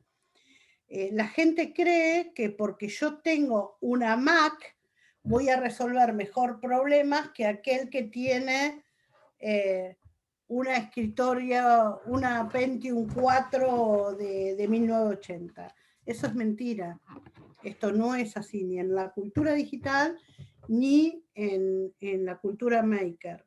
Lo que se requiere es alguien que tenga esto que yo les puse, habilidades de liderazgo. Hay que construir liderazgo, pero no es construir liderazgo como equipo técnico diciendo, bueno, yo van a hacer en este sistema educativo lo que yo digo y les voy a poner más normativa para que todos hagan, porque eso ya está probado que no ocurre. Eso no ocurre. No ocurre. Los liderazgos tienen que ser de innovaciones. Por ejemplo, a mí se me ocurre, yo no tuve la suerte de formar parte de equipos, o sea, formé parte de equipo técnico provincial como asesora de educación especial en la provincia un tiempo, pero después ya fui al nivel nacional, ¿no? Pero si yo fuera un equipo técnico de una jurisdicción, empezaría por mí, por resolver lo que es el POA y por resolver lo que es el proyecto de política pública para una provincia ya en design thinking, ya pensando en prototiparlo, ya pensar en hacer un laboratorio de ideas, convocando a todos los directores de educación técnica de mi provincia a poner problemas y ponerlos al abismo. Cuando nos ponemos todos al abismo, generamos liderazgo positivo. ¿Y esto qué quiere decir? No es que yo, directora provincial de no sé qué cosa, no, yo, directora provincial, junto al portero del instituto tal, voy a hacerlo, porque el liderazgo tiene que ser redistributivo para pensar en la gestión de la innovación. Uno no puede pensar en la gestión de la innovación si no arma una verdadera mesa de cogestión del trabajo. Pero siempre, como puse, convocando con una buena pregunta. Bueno, la buena pregunta podría ser, si el año que viene hay pandemia y no podemos volver a la educación técnica superior, ¿vamos a tener menos, más egresados? ¿Vamos a tener mejores o peores egresados? ¿La cultura digital sin simulación, como le estoy enseñando, va a superar el problema de que no tuvieron prácticas en terreno? Bueno, ese es un problema. Es un problema a resolver, es un problema concreto de su comunidad, la acreditación de saberes, cómo van a ser los conocimientos. Bueno, esto ya genera un problema, ¿no? Y creo que cuando uno como equipo, sea la responsabilidad que tenga, aparece un rol distributivo que no quiere decir que el que esté más arriba en la pirámide de escala de política pública no tenga más responsabilidad, porque es aquel que tiene que, yo digo, dar la cara, ¿no? Pero en la mesa de diálogo todos somos iguales. Y me parece que ese es el desafío, ¿no? El desafío es empezar a pensar en la política pública ya. Hay muchos equipos técnicos de muchos proyectos en diferentes países que ya cuando hacen su planificación para el año siguiente la hacen con Design Thinking. ¿Sí? Bien, gracias Judith. Yo quería proponer una breve intervención haciendo un aporte a lo que viene mencionando Judith. Y a mí me sale contar 2 de los últimos proyectos palpables, porque hay que poder palparlo esto para creer que puede ser posible. El primero, nosotros con Judith asesoramos muchas instituciones, y uno de los últimos proyectos que estamos, yo quería mostrarles estos objetos, ¿sí?, que son impresiones de nivel primario, y es un proyecto que estamos haciendo porque no hay innovación sin diálogo transdisciplinario, donde dialoga el diseño, la historia, la literatura, ¿no?, los sistemas de creencias.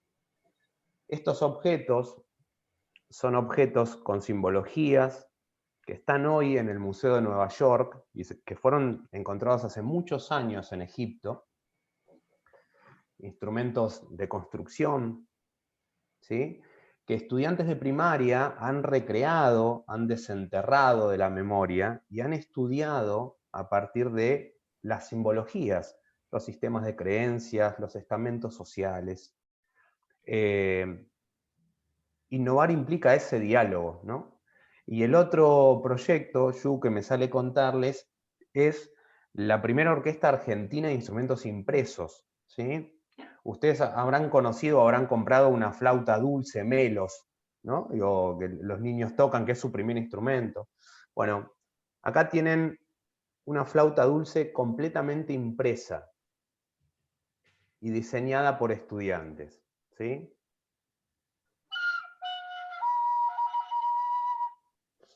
Esto, que es un sikus, también fue diseñado por estudiantes, donde se comprometen la matemática, las proporciones matemáticas, la longitud, el diámetro, la resonancia, el arte. A mí me sale contarles esto, Judith, que son proyectos que estamos gestando, para decirles, se puede hacer. Solo es cuestión de resonar en nuestro tiempo. El proyecto de orquesta de luces, sin elementos físicos, ¿no? Bueno, digo, es sencillamente esta intervención para decirle, tenemos cosas, es palpable, la innovación es palpable en la implementación de la idea. Y no estamos hablando, quiero poner muy en valor algo, yo trabajo hace muchos años con Judith y para mí es una mujer muy inspiradora hacia la innovación y hacia este tipo de cambios. No se trata de algo que está en el futuro está acá. Ya está acá. Es cuestión de que nosotros resonemos en ese futuro presente, ¿no? Nada más. Gracias, Pablo. Bueno, también habrán visto que esta gente inspiradora es la que te acompaña también a que podamos gestionar, ¿no? Yo a veces se me ocurren ideas muy locas, pero por suerte tengo estas cabezas que me acompañan. El otro, permiso, les comento algo. Nosotros trabajamos mucho durante el año pasado y todo con ciudadanía digital, ¿no? Y empezábamos trabajando, hablábamos de grooming, ciberbullying, sexting, sharing, cantidad de palabras así, ¿no? Y veo un comentario acá entre los que están poniendo de Juani Asbor, es el nombre, dice, muchas palabras que no están en nuestro vocabulario. Y me encanta porque que escuchemos todo lo que estás diciendo, Judith, y todo este design thinking, inteligencia artificial, big data y todo, parecen palabras que no están en nuestros vocabularios, y este tipo de charlas son las que las traen a nuestros vocabularios y nos vayamos con esa curiosidad de qué es. Quiero ir a saber más sobre design thinking, quiero ir a ver más sobre esto. Así que estamos en un proyecto también muy interesante con el Ministerio de Trabajo, Empleo y Seguridad Social de la Nación, junto a el SUTER, ¿no? Y el FATERI. Y uno de los cursos habla de ciudadanía digital, y lo que trabajamos es justamente cómo es la ciberseguridad, ¿no? claro. Y el tema del phishing, son temas que, bueno, que la verdad que no teníamos idea porque no lo necesitábamos.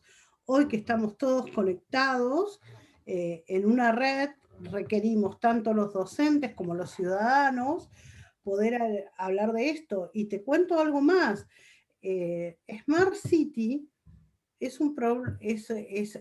tiene que ver con gobierno digital, y uno pensaba, bueno, esto de las ciudades inteligentes, ¿qué me va a tocar a mí?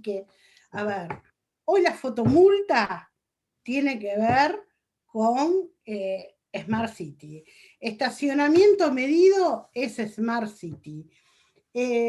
Lo que te llega la boleta con el código QR a tu casa es Smart City.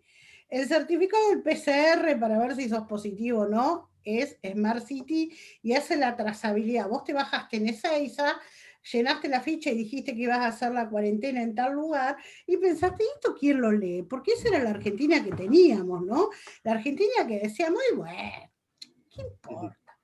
Hoy esa trazabilidad es que Migraciones le avisa al gobierno de Corrientes que Diego Craig acaba de bajar de Miami en un vuelo a tal hora y que escribió esta cosa, y el sistema va a hacer que te geolocalicen por tu celular, y cuando vos levantás el teléfono y decís, sí, estoy acá en mi casa haciendo la cuarentena, los changos estén sabiendo por GPS dónde estás. Claro, totalmente. ¿Entienden? Entonces yo puedo decir, y a mí esto no tiene nada que ver, yo vivo acá en el campo. No es así. El Smart City y el mundo de los datos nos ha tocado que no solo la FIP nos persigue. Hasta, yo siempre le cuento a Pablo y pongo esto. Yo le digo a mi marido en secreto, lo llevo afuera, mi casa, le digo, te quiero contar algo. Me parece que el Smart TV transmite lo que decimos. Entonces mi marido me dice, vos ya estás muy mal con la tecnología, estás loca. Le digo, mira Carlos, vamos a hacer una prueba. Hoy nos acostamos y hablamos todo el tiempo de que vamos a ir a un crucero. Nos acostamos, prendemos la televisión y empezamos a hablar. Y sí, ¿te acordás del crucero que hicimos en Atenas? Sí, vamos a ir otra vez a Europa al crucero, y dale, crucero, crucero, crucero, crucero. Pero habíamos hecho esta experiencia, el celular y las computadoras fuera de la habitación, ¿me entienden? Para que no nos tomara señal. Al otro día, domingo, prendemos la computadora y Facebook me empieza a mandar información de cruceros. Hablo de Gmail, imagínense que no hay crucero de nada, ¿ustedes entienden que no podés ir a la esquina? Bueno, vuelos para tomar el crucero tal, tal, tal. Le digo, ¿te das cuenta, Carlos? ¿Te das cuenta que este televisor que estaba apagado y lo prendimos te escucha? Y es verdad. Ustedes saben que hay algoritmos, y esto no es joda, yo lo investigué, hay algoritmos que toman las empresas que escuchan y descifran código de las palabras, y es por eso que hagan la prueba, hablen de lado, pero saquen los celulares, dialoguen con otra persona en su cuarto, y fíjense que no haya otra cosa, y van a ver cómo al otro día te aparece como si hubieras hecho una búsqueda de Google. ¿No? Así que lo que cuento no es ciencia ficción, ocurre. ¿Alguien más quiere hacerme alguna otra pregunta? En principio agradecerte la cantidad de preguntas que generaste en nosotros, que vamos a tener que empezar a pensarlas, tal vez no tengan respuesta y otras sí. Yo me inclino por, o sea, estamos a pronto de recibir las inscripciones de los nuevos ingresantes. Habías hablado un poco de lo que es la vocación y has pasado por varias formaciones. ¿Qué líneas de acción nos propones en esta realidad para orientar a nuestros nuevos ingresantes y mantenerlos en el tiempo? Porque, o sea, esa es una de las problemáticas que estamos atravesando en este momento. Hay mucha deserción, tal vez por muchos motivos, pero también tendría que verse desde el punto de vista psicológico también, qué aportes podemos nosotros hacerles a nuestros ingresantes para que se mantengan en una carrera que por ahí lo eligió más por un interés o por una posibilidad que por vocación, ¿no? Esa sería la pregunta, no sé por dónde. Lo primero que yo le diría a ver, la gente antes ingresaba a los institutos técnicos superiores o algo con una verdadera promesa: si estudias esto vas a ser feliz y vas a tener trabajo. Hoy en día esa lógica en el mundo se ha roto y ya no es de esta manera. No sabemos si vamos a tener el marido que elegimos para toda la vida, porque antes elegir una familia para toda la vida era fácil. El marido te duraba 10 años y se moría de polio. Hoy un marido te puede durar 40 años. Entonces uno va teniendo distintos maridos o distintas familias a lo largo de la vida. Lo mismo ocurre con las carreras. Yo creo que lo que hay que decirle al estudiante es que finalice algo, que lo haga por él, que no importa que estudies hoy, podés ser desde técnico en turismo y terminar teniendo un emprendimiento de tecnología. La vida es larga. Lo importante es adquirir la primera certificación de algo en la vida, que es muy importante. El primer certificado es el habilitante de un nuevo futuro, y que luego uno puede tener tantos deseos, porque lo que yo creo es que para los chicos una tecnicatura de 4 años es una promesa muy larga. Y además nosotros tenemos todo mal. Los primeros años damos todo un campo de conocimiento etéreo y luego en el cuarto año, tercer año, vamos a las prácticas. Yo creo que los docentes deberían desde el primer momento hacer preguntas desafiantes, que el alumno tenga que ir no solo a pasear al sector socioproductivo, sino a buscar respuestas a ese sector socioproductivo para acercarse más y tener interés. Y por el otro lado, vincular los institutos técnicos al sector socioproductivo para que esos chicos, tenemos además a veces dos problemas, ¿no? Primero es que si nos acercamos mucho ya nos coaptan la matrícula, ya el chico se inserta laboralmente en el sector productivo y no vuelve al sistema formador. Esa es una de las primeras cuestiones que ocurre no solo en las carreras docentes, también en las tecnicaturas, por ejemplo en informática, ¿no? Donde el chico recién se inscribió y ya está trabajando y ganando más de lo que va a ganar como profesional en el futuro. Entonces ese es uno de los temas.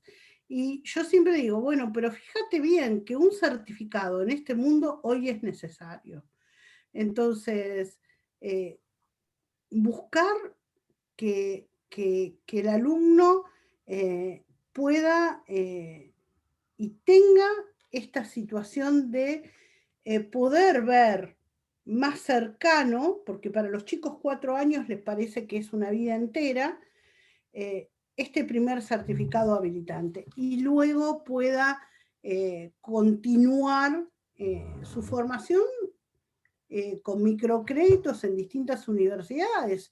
Antes tener una maestría era algo increíble, un doctorado. Hoy puede uno estudiar, no sé, ciencias políticas y terminar dirigiendo un sistema educativo, o en el ámbito de la salud. O sea, hoy las carreras están muy más que tienen que ver con lo vocacional y con los microcréditos, pero que alguien que tiene nivel secundario no va a ir a ningún lado en el mundo, eso yo lo aseguro. Judith, es cierto, comparto lo que decís, en algunas localidades del interior tenemos ese tema, ese problema, sobre todo con producción agropecuaria y forestal. Porque las prácticas profesionalizantes comienzan en primer año y cuando se comienzan a vincular, los institutos hacen muchos convenios con el sector productivo, los mataderos municipales, el INTA, en fin, y sobre todo con las estancias, los sectores productivos, los establecimientos agrícolas, y los chicos se entusiasman y sí, comienzan a perder el vínculo con el instituto y es un problema. Yo comparto lo que decís, que por allí el ingreso hay que decirle esto a los alumnos, que es una carrera más en su vida, que no es la última. Hay un libro que a mí me cambió la vida, que lo leí hace muchísimo tiempo, que es La tercera ola de Alvin Toffler, donde dije, bueno, acá el mundo, uno va a tener muchos trabajos en la vida, lo que te pasó a vos. Vos estás constantemente sintiendo el deseo de descubrir nuevas profesiones y bueno, y te vas formando y vas preparándote profesionalmente para nuevos desafíos. A mí me pasa un poquito algo parecido con vos, porque yo también terminé abogacía hace poco, que no tiene nada que ver parece que no tiene nada que ver con la educación, pero sí, porque se vincula. Yo trato de fortalecer en la educación con los marcos normativos que por ahí hace falta y mucho, y bueno, por eso es interesante esto que cuando los chicos ingresan, no darle esta falsa expectativa de que ya es para toda la vida, hay que romper esa cultura. Eso fue en otro tiempo, en otra época, que sirvió, capaz, pero hoy ya no es así. El mundo ya es distinto y nosotros tenemos que no generarle falsa expectativa, es diferente, es distinto, no es lo mismo, no es ni mejor ni peor, es distinto.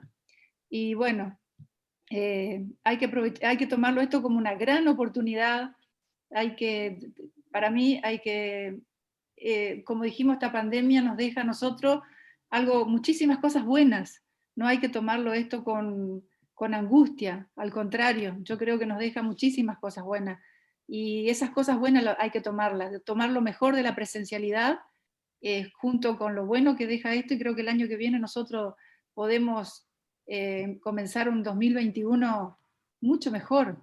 Me parece que nos empujó a todos de golpe a apropiarnos de estos cambios que veníamos hablando y conversando, como que no nos animábamos, y pum, de golpe tuvimos que enfrentarnos a ellos, y bueno, así que creo que ese fue el gran desafío.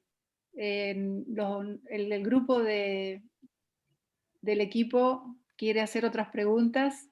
No, creo que hacemos el cierre. Bueno, mira, Judith, yo creo que fue muy enriquecedor lo que has planteado. Creo que tenés realmente una cabeza tan abierta que nos has dejado a nosotros muchas más preguntas que respuestas, porque realmente el objetivo del ciclo era invitar a personas que nos ayuden a pensar un 2021 cruzado por la digitalidad, ¿no es cierto? Una educación totalmente digital. Y creo que vos sos una de las personas que también vienen para quedarse en este ciclo, así que yo quiero invitarte a que nos acompañe el próximo año.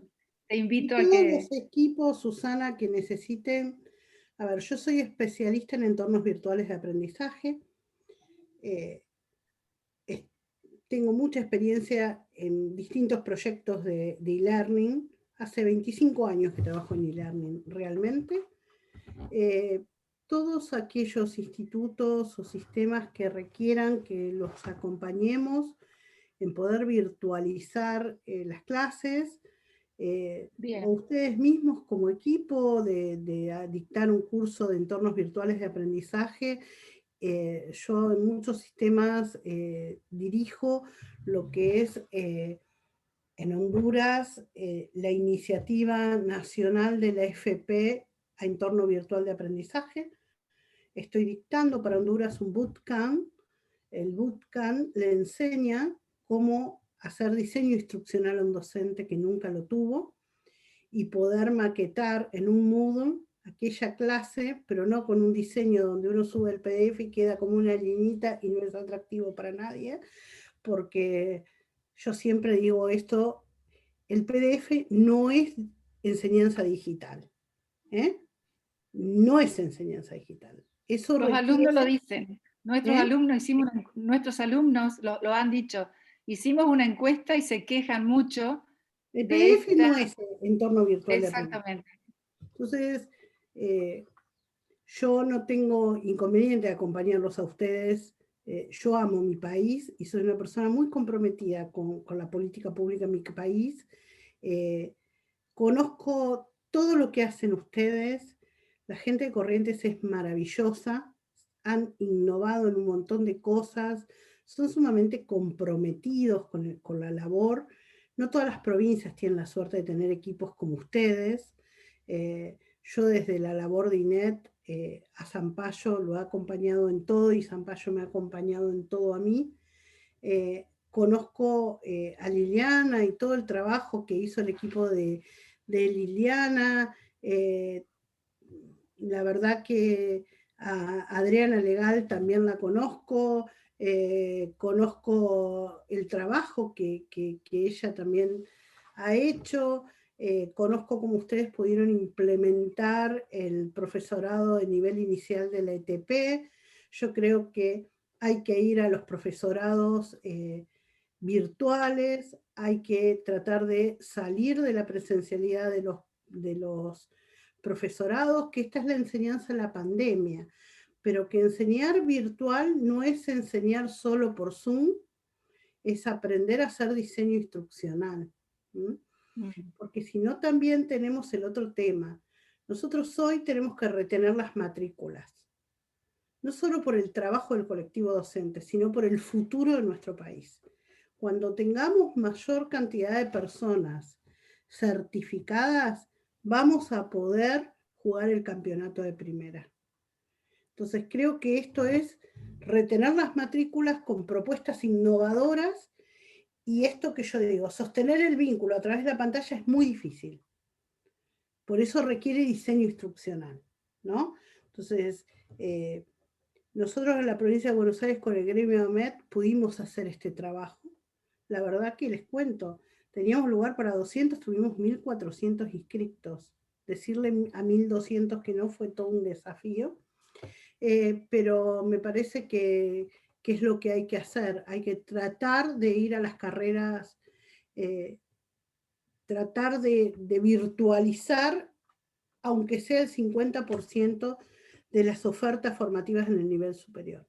Yo creo que es esto lo que nos enseña la pandemia, es lo que va a retener mayor cantidad de alumnos, es lo que va a dar más trabajo al colectivo docente, es lo que va a abaratar el costo de la presencialidad y sostener nuestros institutos, y que solo los alumnos concurran a las prácticas en entornos formativos reales. Creo que es esto el imperativo. Y todo el e-learning pensado en ABP y Design Thinking produce más conocimiento que el alumno en clase, porque entiendo en los sistemas educativos que el alumno va al nivel inicial, primaria y secundaria a socializar con otros, ¿no? Pero ya esta pandemia, nosotros como argentinos no podemos esperar 2 años más para volver. Vuelvo a decir, el desafío, estoy segura, porque lo estamos viendo en Europa. Yo soy, mi formación en educación especial la hice en Salamanca. Yo viajo una vez por año a Salamanca. Iba a ir el mes que viene. Se suspendieron las clases nuevamente. La universidad ya hace 2 años que no tiene clases. Esto mismo nos va a ocurrir a nosotros. No podemos seguir con esta manera porque el profesor está explotado. Un profesor de los nuestros, de un instituto técnico superior, porque yo soy profesora, que das clases en 5 institutos y tenés 10 grupos de alumnos, no podés seguir con clases sincrónicas. Te tienen que dar las herramientas para poder virtualizar, pero virtualizar no es mandar un PDF, es hacer un diseño instruccional para que el otro piense con vos, corregir el trabajo, dinamizar un foro, aprender a dinamizar el foro, son herramientas que me parece que son lo que tenemos que tender este verano, y yo digo este verano porque es este verano, es todo el mes de febrero, para salir en el mes de abril con propuestas en educación secundaria, en educación técnica superior, para dar respuestas. Si no, vamos a estar 2 años sin egresados, es una locura, no nos lo podemos permitir. Ese es mi desafío. Y a los alumnos agradecerles, porque la verdad que nos han bancado la parada. Los docentes han sido unos titanes, conozco compañeras mías que tienen a su familia, con chicos y están 10, 12 horas en la computadora dando clases. Y a los alumnos también, porque siempre pensamos en la perspectiva docente, pero al alumno también se le hizo cuesta abajo. Acá tenemos pocos datos, esto de los Zoom se chupa toda la banda ancha de una casa, hay que pensar, y bueno, creo que esa es la apuesta. Y yo creo que el equipo de Corrientes es uno de los equipos más preparados, y lo digo realmente, de la gente que conozco. Yo por suerte conozco casi todo el país. Puedo decir que Corrientes es un equipo con gente, bueno, como Diego es un tecnólogo reconocido en este ámbito, gente preparada para esto. Así que bueno, nada, despedirme, dejarles un beso a todos. Bueno, agradezco tu generosidad, tomamos tu propuesta, nuevamente mi agradecimiento de todo el equipo de parte nuestra y a tu equipo que es excelente, y bueno, esperamos contar nuevamente con tu aporte en otra conferencia más. Un gran abrazo. Gracias, un beso a todos. Muchísimas gracias, Judith. No, Muchísimas gracias. Gracias. Gracias a todo el equipo. Chao, chao. Gracias. Gracias a todos los que nos están viendo. Saludos para todos. Nos vemos próxima conferencia.